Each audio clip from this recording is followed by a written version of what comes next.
the NFL podcast. Loves baseball.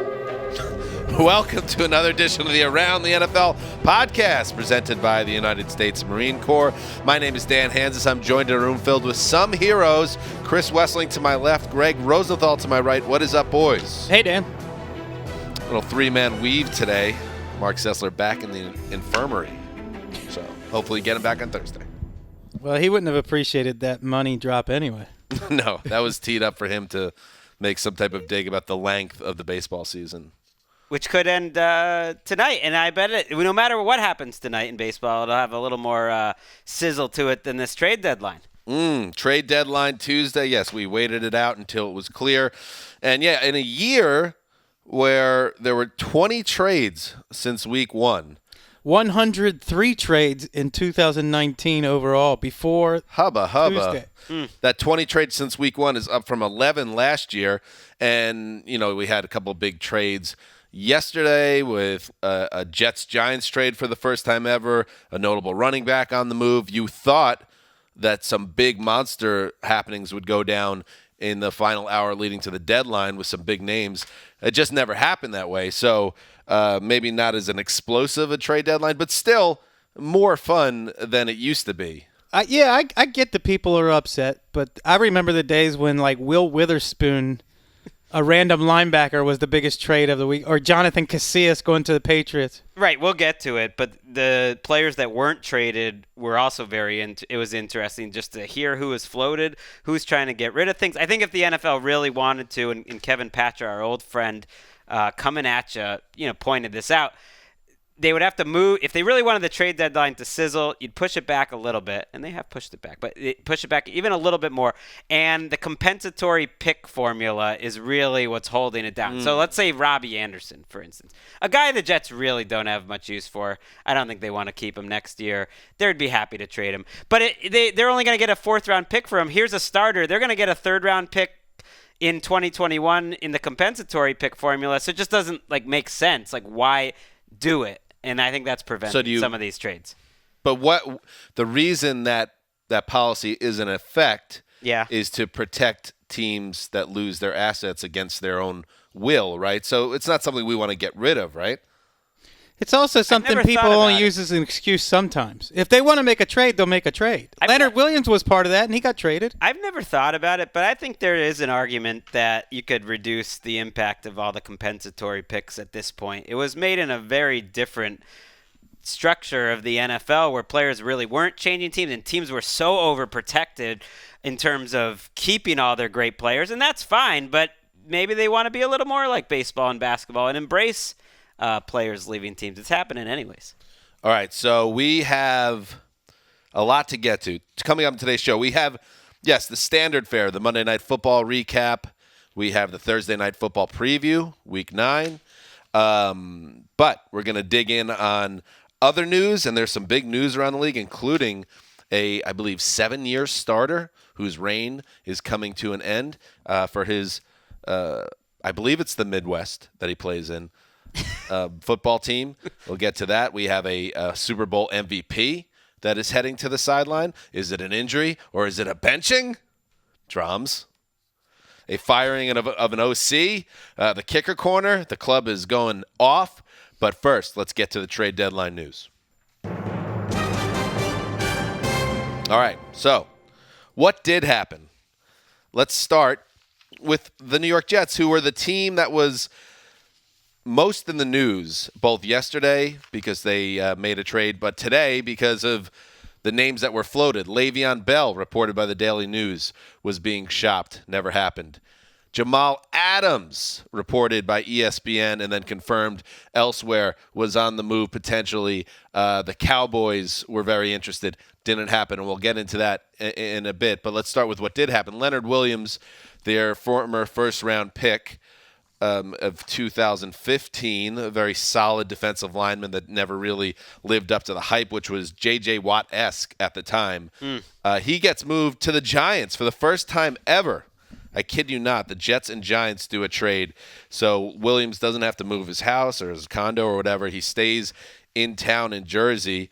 The Jets get back a 3rd-round pick and a 5th-round pick for Williams, which feels like good compensation considering Leonard Williams is headed toward free agency and is also a guy that production-wise has not really popped and flourished the way people thought he would. Wes, after the trade, as seems to happen every time the Giants make a sizey move in this league, people are scratching their heads and asking if Dave Gettleman knows what he's doing.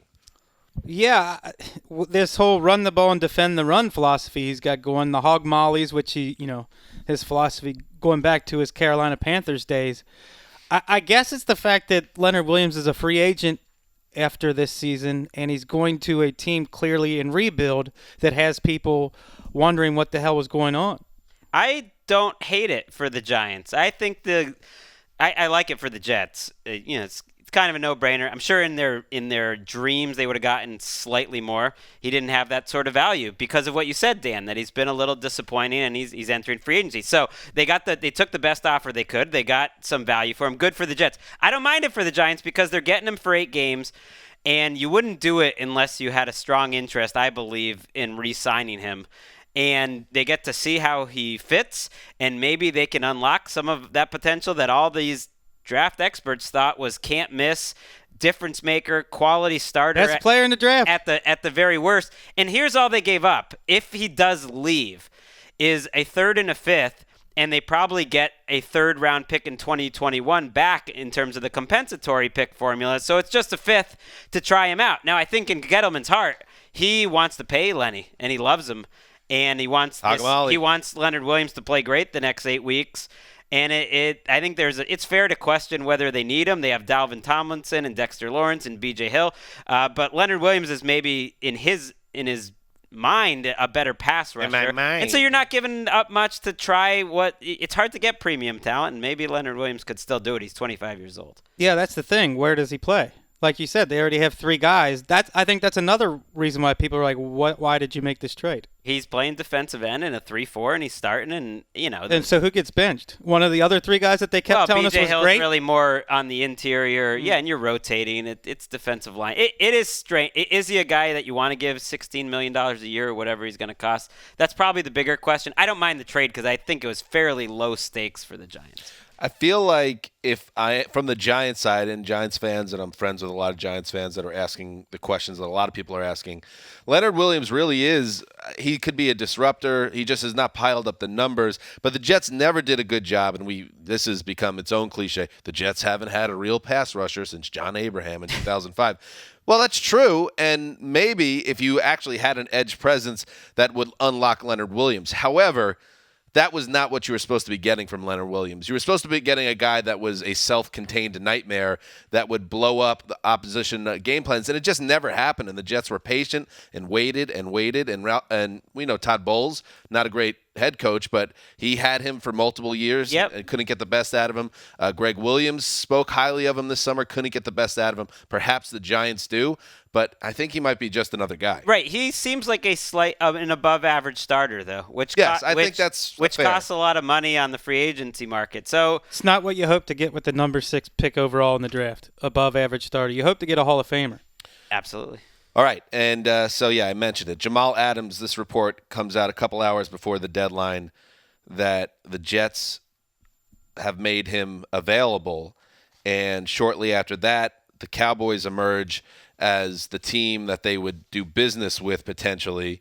And I saw a report, and I wish I could say who it came from, but that the Cowboys were willing to offer a first, but the Jets wanted more. It was also said there was another report that the Ravens got in the mix, and they were interested. That was Schefter. Okay, a little Jamal Adams, Earl Thomas tag team. Interesting.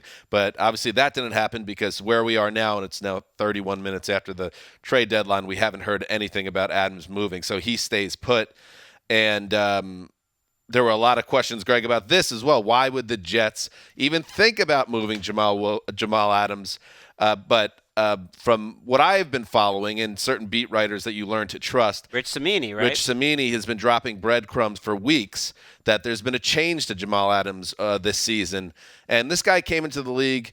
This is his 3rd season. He's known nothing but punishing losing, embarrassing losing, and he's an exuberant guy. And there was some, what happened that Monday Night Football game against the Browns where they benched him, and that was embarrassing and a hit to his pride. He just perhaps is a situation where he wanted a fresh start. Ryan Clark, former NFL player who now is with ESPN, said he had spoken to Jamal Adams, who said that he wanted to go home to Texas and play for the Cowboys. So maybe even if this trade doesn't happen, that Jamal Adams, who was picked by the Mike McCagnon regime, will be moved eventually, maybe in the offseason. But from my standpoint, I'm hoping this allows cooler heads to prevail because the Jets have a hell of a rebuild in front of them. Jamal Adams is a guy you want in your building to be part of that. Right. I mean, you're not going to get better trading away your great players. It's so hard to find them. Even your good players. And Jamal Adams, I think, is a step above that. It is fascinating that the Cowboys were willing to give up a first. That's been confirmed locally, but it sounds like the Jets were holding out for 2.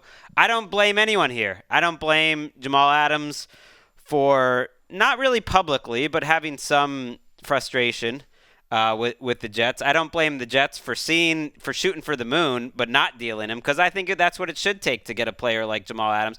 And the Cowboys, that's a lot. It's a lot to give up. You're asking a guy to learn your system in the middle of the year. That's a big swing. I think cooler heads did prevail. I just don't think there's any reason to trade Jamal Adams in the offseason either. If I'm a Jets fan, I want that coaching staff out of here. Don't get rid of my good players. Get rid of the coaches who have not proven to be great coaches. Well, and we heard – I'm with you. So we heard Le'Veon Bell was available today. That was reported. Not a nibble.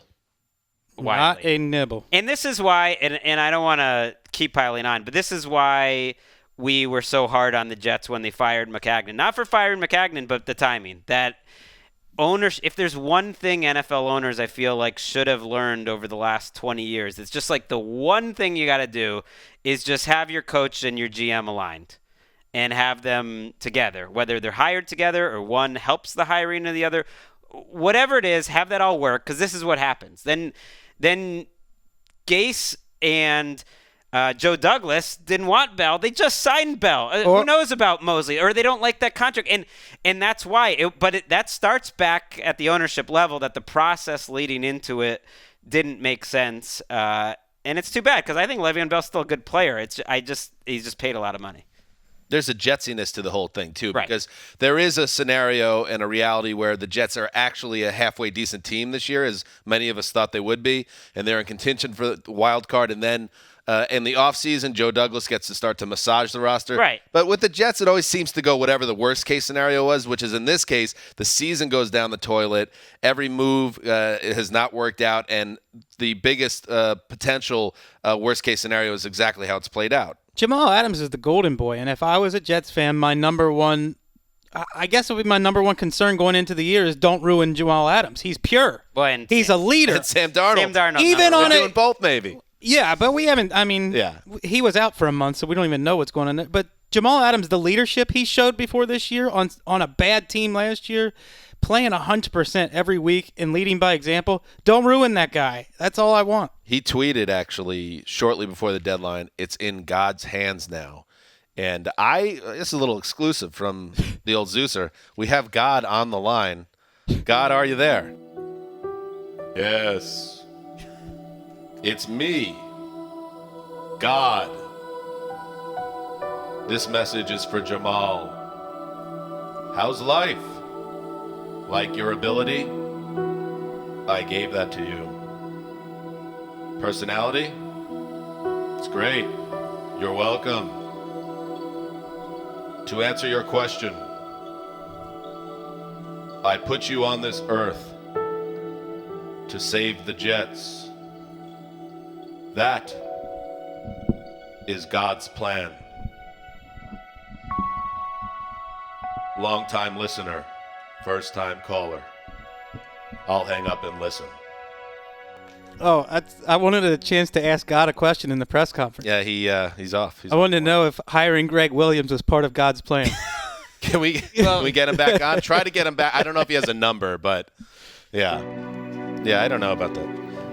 What's that, Wes? Was hiring Gregg Williams part of your plan? I work in mysterious ways, Wes. Fair enough. Well, if this is open for questions, I got one. Sorry about the cancer. Yeah. So what's up with that CBS show? You know? It's not a more efficient way to do things than friending people. I will send you to hell, President. That is my favorite program. I like the one with the fat guy and the other lady finding love. Bob Hart's Al Bashola. Goodbye. Well, that's an exclusive. That's the old Zeuser. That's getting the scoop. Who knew? All right. Robbie Anderson stays put too. All right, let's see what else is going on. Aqib Talib.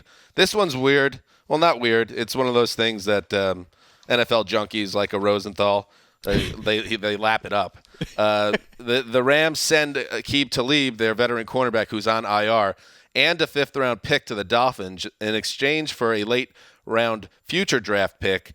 ESPN had this first. Greg, tell me the business behind this move.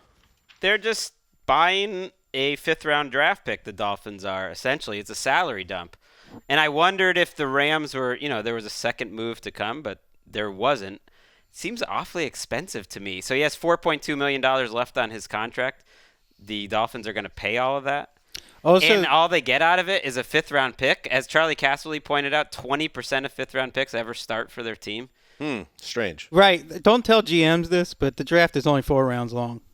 Right. And usually, and even the Rams are getting another pick back. Now, maybe Talib gets thrown into their compensatory pick formula because he's a free agent, so maybe you could get more, but he barely played this year. He's on injury reserve until mid-December and not likely to ever suit up for the Dolphins. Right.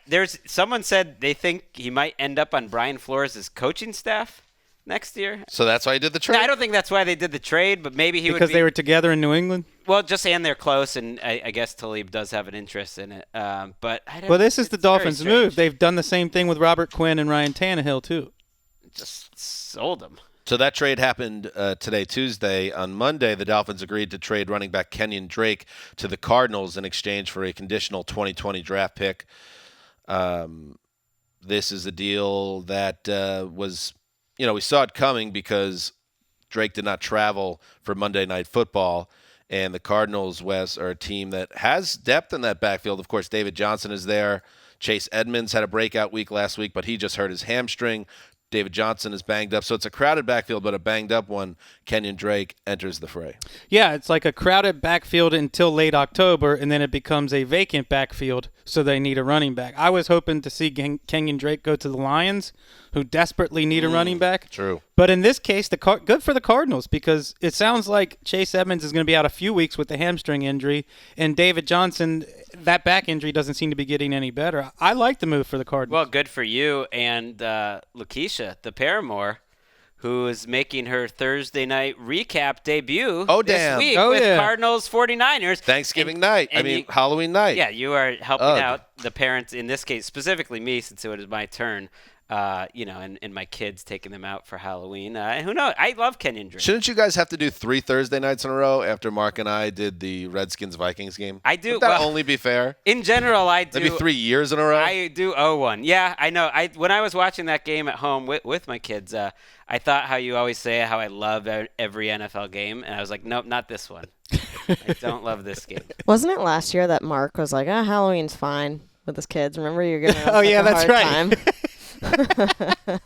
Thank you for bringing that up. So he can do that, and then I can go out. He wanted to stick a fork in Halloween, as I remember. Yeah, for the West Hollywood parade, This is my time to dress up as almost a 30-year-old, too, What a difference a year makes. What are you doing on Halloween? Well, they closed down all of West Hollywood, and there's like 500,000 people that go, traipse the streets there. But you're going to be editing the Thursday night recap. Now I'm going to have to figure that out, huh? You put that one on Eddie Spaghetti's plate. He's going to be at my apartment pre-gaming before that walk, so we're going to have to figure something out. So you guys are going to go out. Is there an intern or something? You're going to come up, publish it, and then go back out. Yeah. That's basically it. Yeah, you need an intern. I know. I need a couple. What happened to Cam Molina?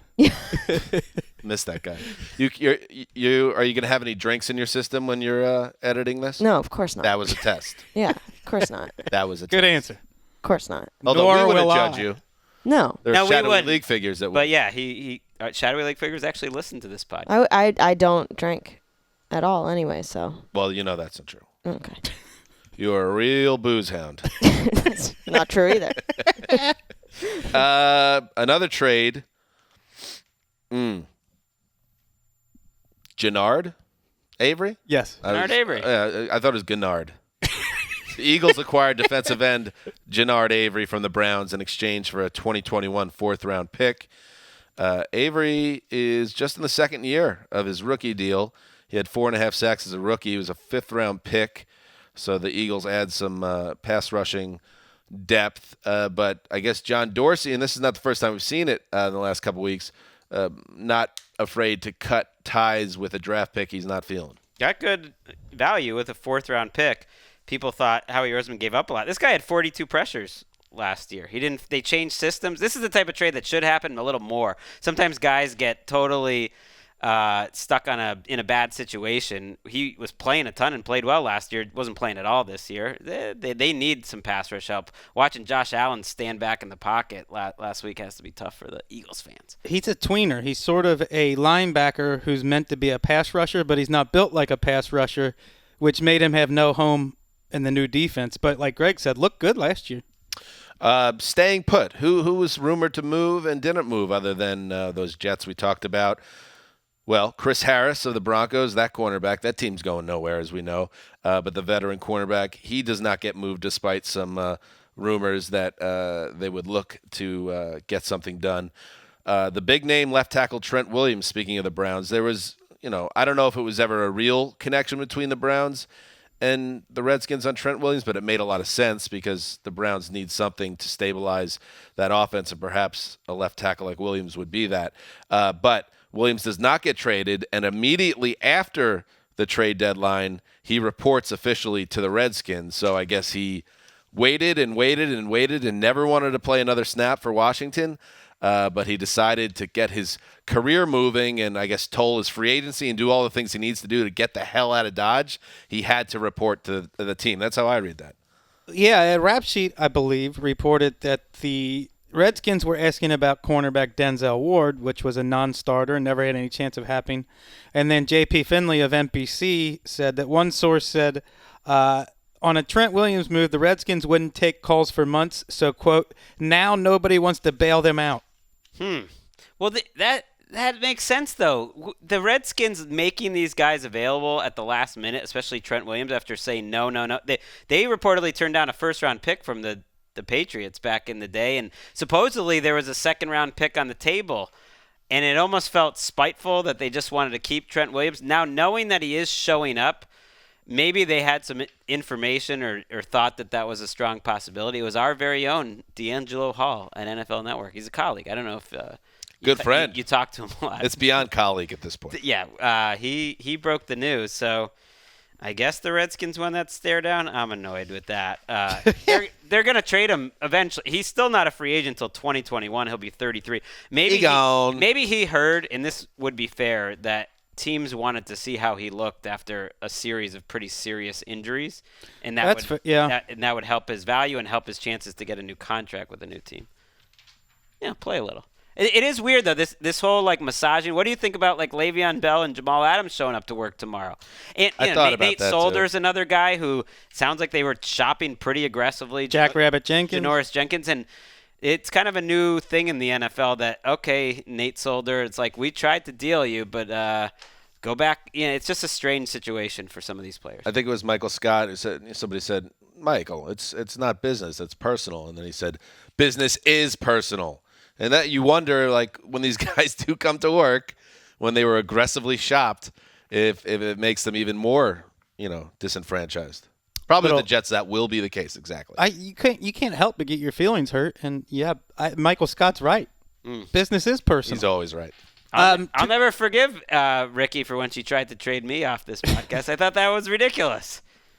The way the like work structure. What was the? It didn't even make sense. What were the particulars of the trade? I think for a subscription to the Athletic or something like that. Just trying to get no one would go for it. Salary dump, basically. You had as much value as Lev Bell on the market, according to Ricky. It was crickets. Two more interesting names. O.J. Howard did not get moved. It sounded like the Bucs wanted a lot for him. Move the quarterback. Keep the tight end. And Darius Slay, who the Detroit Free Press seems to think is going to be gone one way or another in the offseason. that he's priced himself out. They're not going to re-sign him to a long-term deal. I think his deal is up after next year. So I think they just decided they're going to trade him in the offseason, All right. according to the Free Press. Apparently, they tried to get Chris Harris, too, but their offer was not good enough. In non-trade deadline news, today, Tuesday, October 29th, is Andy Dalton's 32nd birthday. Happy birthday to you. Happy birthday to you. Happy birthday. What? Egon. Hey, on. Andy Dalton is being benched by the Cincinnati Bengals. Good job, Ricky. Rookie 4th-round pick Ryan Finley is taking over the 0-8 Cincinnati squad. Zach Taylor had this to say about the decision to move away from Dalton, who has been the guy there since he was drafted in the 2nd round back in 2011. And the hard thing now is when you're 0-8 and you make a quarterback switch, people tend to look at the quarterback and say he was the problem, and that's the furthest thing from the truth. He's done a lot of things to keep us going here, and he's invested a lot of time and effort and energy into getting us a win, and it hasn't happened. It's unfortunate because he's represented this franchise the right way over the last 9 years, and he's been everything you would have asked in that regard. And so, again, not an easy day, not an easy conversation, but it was my decision. End of an era. I mean, since this podcast has started, Andy Dalton has I been, miss Andy Dalton. a guy we look to for stability, to tell us how the other quarterbacks in the league should be measured. But even 2 years before we started this podcast, he's been starting. I mean, 2011, as you guys may remember, what was he taking 2 picks ahead of Colin Kaepernick?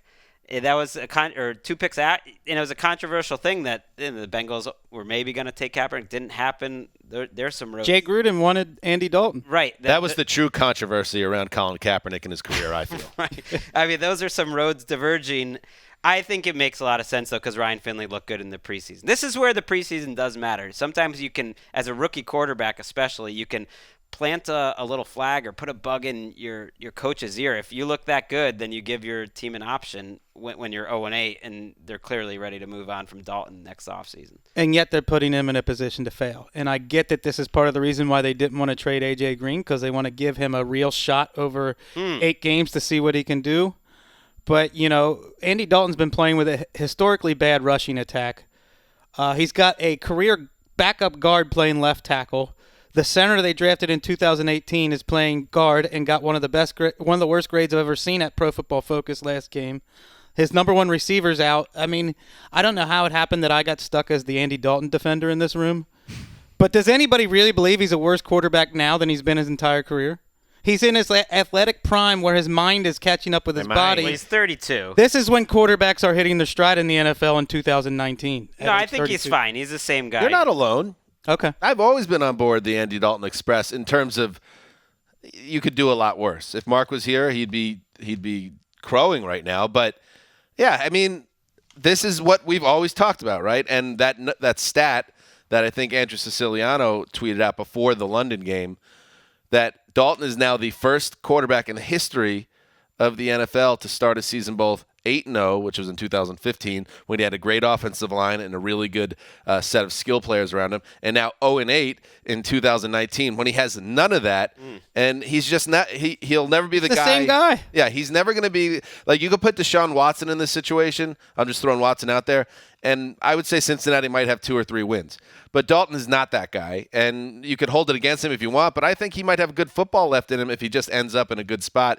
Hopefully he is with a better team next year. Right, everyone connected, thought, well, trade him to the Bears. He would help this Bears team. I think he would have this year. I mean, I think he could upgrade a team. He has been sacked 29 times. That's 5 more than he was his entire rookie season in 16 starts. It's 8 more than he was in the entire 2014 season in 16 starts. He's also leading the league in completions and attempts. Because they have the worst running game ever. I don't think he's. This is how you set a quarterback up to fail. Right, but I also don't see the harm. I think if you're gonna be a good quarterback. Well, they're not gonna. Your career's not gonna be ruined because you're in a tough situation. Look at all the. You've always said that. I just disagree with you. But look because of all the great quarterbacks who are ruined by bad situations. But I don't think they would have been great quarterbacks. Like even guys. But a lot of people who do this for a living think that that's balderdash. So guys like you couldn't have had a worse situation than Alex Smith. And he ended up being what Alex Smith was going to be. You could never have a worse situation than Eli Manning. And Eli Manning ended up being what Eli Manning was going to be. So that's anecdotal. It's just like you pick and choose the guys you want and you like, and you say they survived, so everyone should have survived. Yeah. No, but you say because Eli Manning did it, then Tim Couch should have done it too. Well, he got hurt. That's fair. Maybe it's increasing a chance for Finley to get injured behind this offensive line. That would be the biggest concern. This is the best thing that has happened to Andy Dalton in years. So he doesn't end up blowing out his knee or getting his leg broken or having his elbow contorted in a way that leads to reconstructive surgery on a terrible team that messes up his value going forward. You know, hopefully this kid does some things, stays in the lineup. That franchise has something to look forward to or think about, and Andy Dalton gets a fresh start. I liked Finley in the preseason. I thought he was as impressive as any of the rookies. The only man that could bring you back to the Bengals. You've carried that Finley flag. No, I don't even think he has a below average arm for an NFL starter, so I wouldn't get my hopes up. But I do agree that this is a fine time to take a look at him, except for the fact that you're setting him up to fail with the surrounding talent. I know Balderdash is a popular board game, but I've never seen it used in basic conversation. So kudos to Wes. And for those of you like me that wanted a definition, senseless talk or writing, nonsense. Well done, Wes. Have you played the board game? I don't know if maybe I played it. I'm not sure. I feel like it's the same game and it got rebranded as Categories a couple years later. Okay. That you know what? That rings a bell. Joe Flacco is out of the lineup in Denver a day after he comes out and rips the Broncos' game plan in a Week 8 loss. We learn that he has a neck injury that is going to cost him time. He will not be playing in Week 9 against the Browns. It will be Brandon Allen, who was claimed off waivers on September 1st from the Rams, who will start. Drew Lock, who is recovered the second-round pick. You know, not only is Joe Flacco's neck injury sound ominous, 35-year-old quarterback has discs slipping all over the place. Also ominous is the second-round pick who is now healthy, and the quarterback whisperer, laugh, laugh, ha, ha, chuckle, chuckle, John Elway, publicly stating, we're not ready to say whether we want him to play this season. Okay. Sounds like a great situation right there. Anyway, so Brandon Allen starts. Flacco on the shelf. I didn't make much of this. I saw Flacco getting his neck worked on during that game, and then I saw him take an absolute punishing hit. It was like the Leonard Marshall on Joe Montana hit from the 1990 playoffs, and I said, oh, his neck is probably in 14 different pieces. That's probably what did it. Greg, on the other hand, in the newsroom threw out an alternate theory that this is all hokum, to borrow. No, I didn't. It's all say balderdash. What, they sent him to Jalen Ramsey's doctors? That the Broncos, I'm not saying this is what you're saying, but you could connect dots that it's maybe not a coincidence that he buries the team on Sunday and is out of the lineup on Monday. Yeah, he buried the coaching staff and suddenly he's benched. He said he suffered the injury. He first suffered the injury 2 weeks ago, and they played through it. Well, it's natural to be skeptical, right, considering the circumstances. But did Rap ask. Sheet said, "Do you have?" No, go ahead. Rap Sheet said that he's going to get a second opinion on his neck because the first one wasn't good. That tells me that he's legitimately injured. Could be out 5 to 6 weeks, according to Rap Sheet. And that last hit of the game was absolutely brutal. It reminded me kind of a sports movie. They always go a little too hard. If you watch Friday Night Lights, every hit is the most vicious hit you've ever like helicopters ever seen. But that's what that last hit for Joe Flacco looked like. I was watching that yesterday. His body so there's like turned 9 inward. seconds to play when he gets sacked. And the offensive linemen are staggering back to the line of scrimmage, trying to get one more desperation play off. And I'm looking all over the screen looking for Joe Flacco. I couldn't even find him. I think Flacco just walked to the locker room after he got up. I don't think he even tried to get back to the line. I could have easily missed him, but it did on the condensed mode, a blink and you missed it scenario. I could not find Joe Flacco. I thought maybe he was blasted into hell by the hit. Wow. It was that type of shot. I mean, they're starting Brandon Allen here. It's only October that they're making this move. I know Mark likes to look for teams to Barry? Say are taking a dirt nap, but this feels like it's week 16 that Brandon Allen is starting for them already, and there might be no hope of Drew Lock even coming back. Speaking of Mark, I have a bit of a Sessler. Maybe we've seen the last of Joe Flacco ever. Made a ton of money. He's got his ring. He's in decline. Joe, he's dabbled in acting, that Johnny Unitas movie that never got off the ground. Yes. Maybe Joe Flacco He looked the part. is one of those guys that doesn't hang on and walks away. But I like just a Sessler. People like Rap Sheet are saying he's couching his words. This could be the end of his Broncos career, and Hanzus is going one step further. This could be the end of his NFL No career. triple sourcing here. This is just Well, I reached out to Rap Sheet, which I'll do. I'm trying to find the real story here, and then just present it. Never as if reveal I, your like, have an sources. opinion. Insider 101. Well, it's fine. He says what's on or off the record. No response on this one. So sometimes you read between the lines. This was too hot for him. He didn't want to bury his own. He didn't reply to you? He didn't reply to me. I was like, so are they just benching him because he talked about them? So I need to know what your final stance on this. You still believe it's hokum? No, I think there's enough evidence. I don't want to impugn. He's jacked up, but they're not going character. to miss him after that. No, I agree with that. They're ready to turn the page, and he'll end up on IR. You'll see Brandon Allen for a start or two, and then you'll see Drew Lock. And come on, Drew Lock. Well, it's not his. He is not under control. But come on, come on, put him in the game. If you want to give it a couple of weeks and get him more practice reps, the idea that you might just keep him out of action until 2020. Nobody's puts been even more heat on. Puts even more heat on Freddie Kitchens. Year is this? You better go beat Brandon Allen on Sunday. Go win a ball game. You can't. Browns cannot go lose to Brandon Allen. Or that Browns game with Mark not here. I should get this in. We hear for a week how they're going to show up with a new mindset. I know it's the Patriots, but they have 3 consecutive turnovers at one point and commit like 47 penalties. That team's a mess. Got it out of my system. Get all of your Browns talk out now. The only concern is that Mark's wife, Simone, who listens to every show, could report that back to Mark. That's a danger. All right. The Chargers fire offensive coordinator Ken Whisenhunt after 3 years with the team. This comes during a time when the Chargers at 3-5, ranked 17th in total offense, 23rd in points per game. They were great offense for stretches for most of last year, but it has not gotten going. And with Melvin Gordon, not to put too much on Melvin Gordon, but since he's returned, it's gotten even worse. In fact, they won with a little over 200 yards of total offense on Sunday, and that was the first time that the Chargers had won with that amount of offense in like 7 years. So they were very lucky, and they're making a change. I think the quarterback coach is taking over. Shane Steichen, is that his name? And Anthony Lynn taking, a big part in it. I think just reading between lines, seems like there were some philosophical differences between Whisenhunt and Lynn. But the offense hasn't been as big a problem as the defense. They've been an average offense in terms of, efficiency, DVOA, and they've been one of the worst 5 or 6 defenses in the league. Their running game, which is what Anthony Lynn kind of cut his teeth in. He was a running backs coach. He played fullback, played the position too.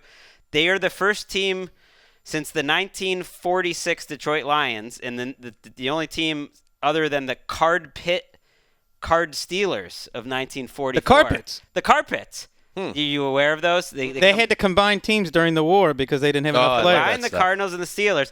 The first team since then to rush for under 40 yards per game for 4 straight games, which happens to be when Melvin Gordon returned. That's crazy. Also, when Mike Pouncey got injured, their starting center. But, yeah, Melvin Gordon, again, playing like 2018 Leonard Fournette is not helping. I don't think it's crazy at all to wonder about Phillip Rivers' future. I've been doing it. It's a lot of streets are talking. All season. He's a free agent. We need Dan to get more out of Matt Money Smith. Whisenhunt and Rivers was... I'll say nothing. Rivers and Whisenhunt were very close. Rivers credited Whisenhunt with turning his career around in his first I like where this is going. They're so close that Lynn kept Whisenhunt after Mike McCoy was fired, which is pretty rare. So Whisenhunt's coached Rivers for the Chargers in 2 different cities and 3 different head coaches. That's how close they are. It just does make you wonder if maybe both sides or Rivers specifically will push to get out. He's a free agent. A lot of dot connecting going on. A lot of people saying that. It'd be weird. They're moving into a new stadium. They're a team to watch. I mean, he's right behind Eli at this point, though. Come on. I think he's playing fine. He's not great. He's better than But obviously better now than Eli was before he left, but he doesn't have much time left. He's a franchise legend. He's one of the best. He's certainly the best. What does that mean for the Chargers? Though, Right. to be a franchise legend? It's a fair point. I don't know if they It's a even nomadic care. team. That is a fair point. I mean, he's probably sick of making that commute up from San Diego. Who knows? I think he's making the worst. Well, before Okung came back, he was making the worst tackle situation in the league look kind of just mediocre. Finally, let's head behind the velvet ropes. I'll always get you guys into the kicker club.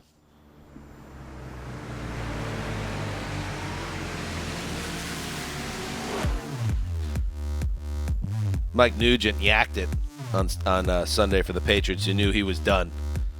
And he is done. He was released by the Belichicks, replaced by Nick Folk. Folk hero. Folk hero. I thought he was like one of those like kicking analysts for CBS or something now. Like the next Jay Feely?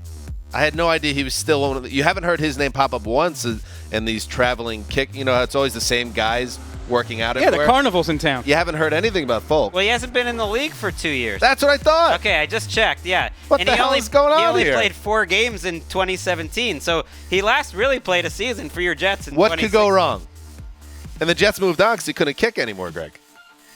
It's concerning. I like it's, this. I love it. I Your like situation. this. Your season's in a weird place when you're mad you missed out on Younghoe Koo. What kind It was like, darn, the Falcons stole Koo. Young, I wanted that story. you I did. love it. Younghoe Koo goes to the Falcons, who replace Matt Bryant, the 45-year-old. Keep that club music going. We're still banging it. Greg's got to get to a haircut, but we can't leave the club yet. Have you noticed, Wes? Greg keeps looking at his phone. Oh, He's yes. gotta- I'm not. Yeah. I got a 2.5-minute voicemail, and I'm thinking, who leaves a 2.5-minute voicemail? Is this serious? What is happening? Matt Bryant had a bad game for the Falcons. Everything else Who is was going it? wrong. Who left the voicemail? We're in the kicker club. I don't know. It's a number I don't It's recognize. too loud. Can't hear you. Matt Bryant out Atlanta. Younghoe Koo in. And my final thought before we leave the club is, I joke about Kai's Kai and the report I got on Kai and how if you have to explain Kai Forbath's personality, it's, Kai's Kai. How is he not getting a job? Nick Folk is in a retirement home, and they bring him out. Matt Bryant was So did literally on Jimmy a golf Key. course, and the Falcons brought him back. Yeah, you got to go with give Kai a chance. Where are the protests about Kai being blackballed? Maybe your report has contributed to the blackball. Yeah, that's fair. I hate to think that, but Streets are talking. yeah. It's nice to where see. there's smoke. It's nice to see Younghoe Koo back in the league. If you weren't listening a couple Don't years blink. ago, the South Korean kicker who had a very rough start with the Chargers, but it was short. It was just a couple games. Maybe it's good that he's in the NFC South for a I sleepy see team this. in a dome. I'm glad he's They getting a iced second him like chance. 3 games into his career. Right, Keisha's mom was so upset by that. Right. So I'm glad that he's back. This is your strong ties to Asian culture. I mean That's what this is about. That is And that's fine. That's a stretch. that would be related to this particular topic. Although I do, you can't go wrong in Koreatown. The more I live in LA, the more I go. I would say we're at every other week at this point. There's a reason why like Paulie O'Neill was a big hit with the large Irish contingent of New Yorkers. I mean, you have a connection to Koo. Not He's your Paulie O'Neill. Hey, Paulie! Paulie's Irish. Like that guy. All right. I'm going to Koreatown to get some good food. There you go. Great food. Greg actually pointed me in the direction of a wonderful place a few weeks back for my wife's birthday. And I went all in. Even with that soup, that's 450 degrees, and you have to wait like an hour for it to cool down, and then you put the egg in it. You break the egg and put the egg into the soup, and it cooks within the soup and just adds texture. And Sounds delicious. exotic. What is the name of that place for any Los Angeles listeners, Greg? That's BCD Tofu House. Oh, You go to, there's one in New York too. It's but nothing there's a million fancy. others. But It's the a food is tofu good. house? Tofu No, but peddlers? it's still All sorts of barbecue stuff. meat and stuff. Agassi Gopchang is a really great Korean barbecue place too. Agassi what? Say what? Gopchang. Oh, okay. It's unreal. All right, good to know. All right, Monday night recap. Let's hit that. Over the middle, running free Deontay Johnson, 30, 25, 20. He's at the 15. He's at the 10. Steps out of the tackle and gets into the end zone. Wow. A 45-yard touchdown pass. And when Miami brought the kitchen sink, the whole middle of the field looked like the Red Sea. Oh, Brian Flores, the Steelers Radio Network with a call. Booger McFarland, a little up and down in that booth. But he, to his credit, he was all over that. The Dolphins send the house on a 3rd and forever near midfield late in the second quarter, a 0 blitz, a Belichick special, and the Steelers are like, what? Okay. And they hit the wide open receiver who waltzes into the end zone, and that turned a 14-3 deficit into 14-10, I believe. You're right. And that was it. The game was kind of shifted at that moment. The Steelers controlled the second half, 27-14 win. So the Dolphins dropped to 0-7. The organic fish tank lives on. And in this case, Greg, they get out to a 14-zip start, and Mason Rudolph looks terrible, indecisive, holding the ball, throwing it to terrible situations. And yet the Steelers were able to right the ship before disaster. Yeah, I have not understood the optimism surrounding the Steelers in Pittsburgh that they're going to rally and be like a 9-win team because of their quarterback position. I guess they've won 3 out of 4 after 0-3, but I'm with you. And that was playing the wrong guy. Right. It's because I don't trust Rudolph, who, it did warm up and played fine in the second half. Played well. The final score was lipstick on a pig. They have a major quarterback problem, and I don't think they know it. He is inviting pressure. He's a great example of that sacks and QB hits are more on the quarterback than they are on the offensive line when you're just looking at the stats, because he was holding the ball forever, getting great protection all night like every team does against the Dolphins, and he was inviting hits. Well, there's the old Greg Cosellism that there are anticipatory passers, and then there are quarterbacks who need to see the guy flash open before he throws it.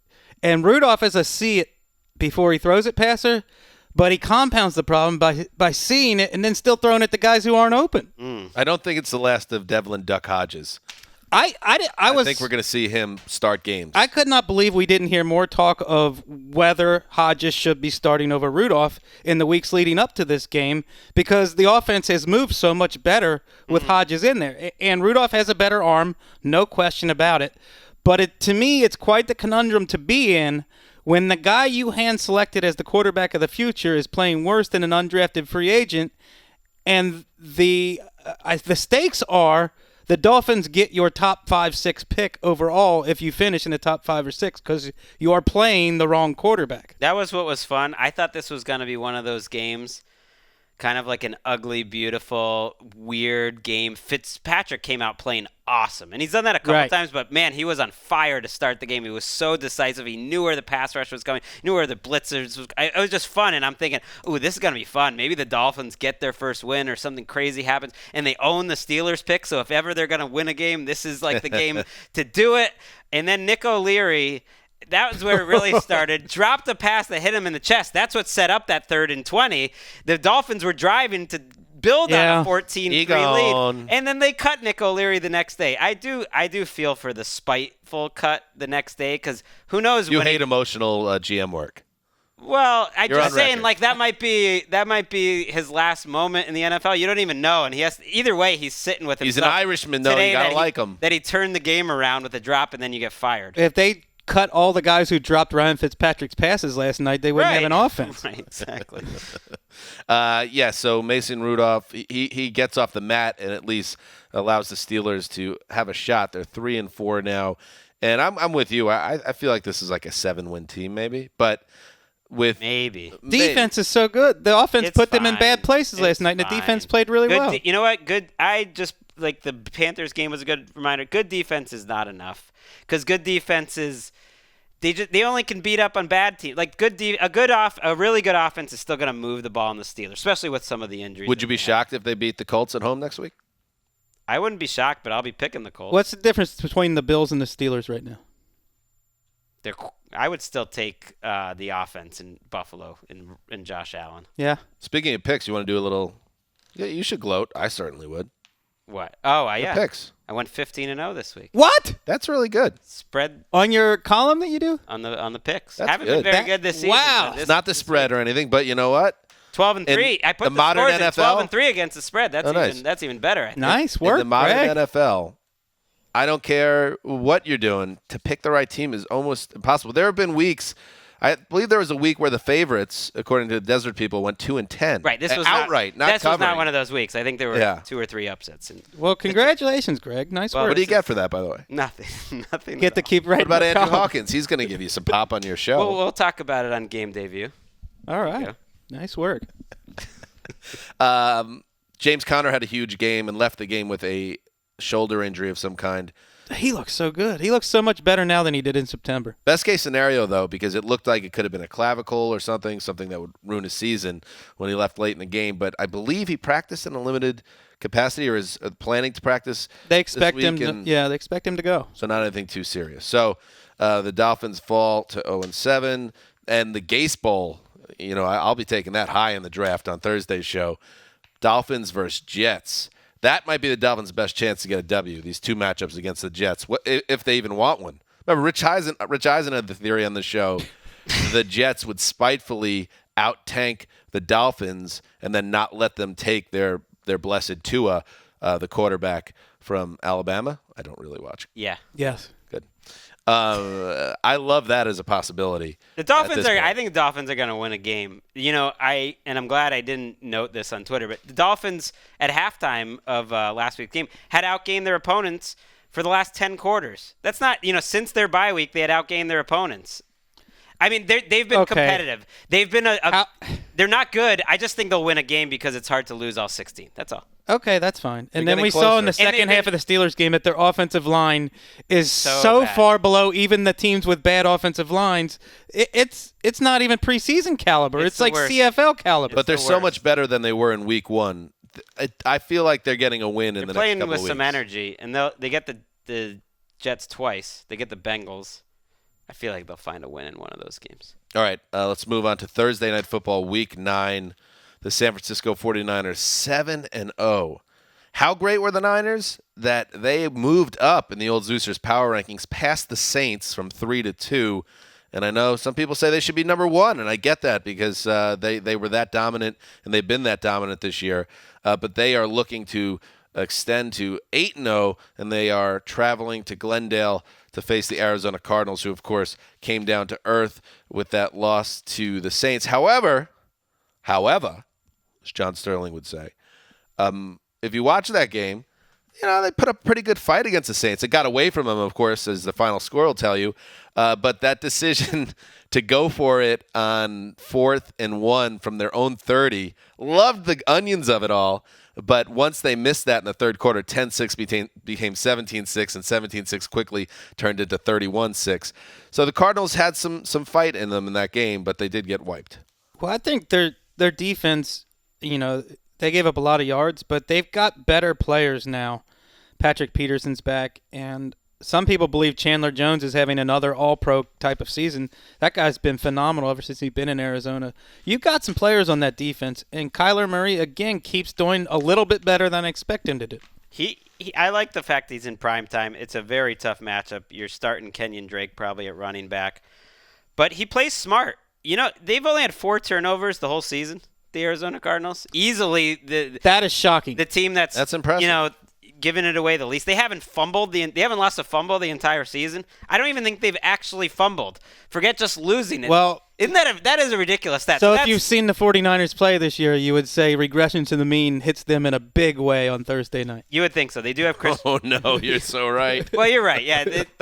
9 turnovers on the way. Christian Kirk is back, though, and you have Fitz, and Murray's pretty fun to watch. And you know what? The 49ers make blowouts fun. They're just so good right now. They have so many good players with Bosa. I think Richard Sherman's sort of having an underrated Kello season. Witherspoon's having a good You would think year. Richard Sherman playing like a Pro Bowler would be getting more attention, but maybe it's the front line making them look better, but he's played great. And they kind of remind me, they remind me a little bit of the Jim Harbaugh 49ers, where they're just got a bunch of like big physical athletes at a lot of positions. Even Deebo Samuel at wide receiver, he's an athlete. Tevin Coleman's so fast, it's like he doesn't even know what to do with his speed. They've just got athletes everywhere. He knows what to do with it. Run to the end zone. I know, but sometimes he almost seems 4 like times. Sometimes it In one seems like game. he's running so fast he can't control it. I love that. This has to be the cornerback's dream to play in this defense, Sure. right? Sure. There was one moment in the previous Cardinals game where Kyler Murray, Wes, lost his helmet, and it was like in Indiana Jones when the boulder is rolling towards Indy. Everybody just getting out of the way. It's the magic hat from Frosty. Just two feet jumping around. All right, that's it. Good show, fun show. We'll be back Thursday to preview the rest of the games, and yes, that will be Halloween. So Wes and Lakeisha from West Manor will handle the game we just previewed, so that will be something to check out. From NFL Uncorked headquarters. Is that what That's what we're branding it as. the naming rights? That made sense. Yeah, NFL Uncorked headquarters. That's good. That's good. He knows where his bread is buttered. Every time I've mentioned NFL Uncorked, they get a thank you text. So, I mean, who knows what he's getting? I think I know. All right, let's go. Dan Hanzus signing off for the mailman, the old boss, Ricky Hollywood behind the glass. Oh, she's going to have fun. Speaking of, Halloween in West Hollywood, let's fly. Till Thursday.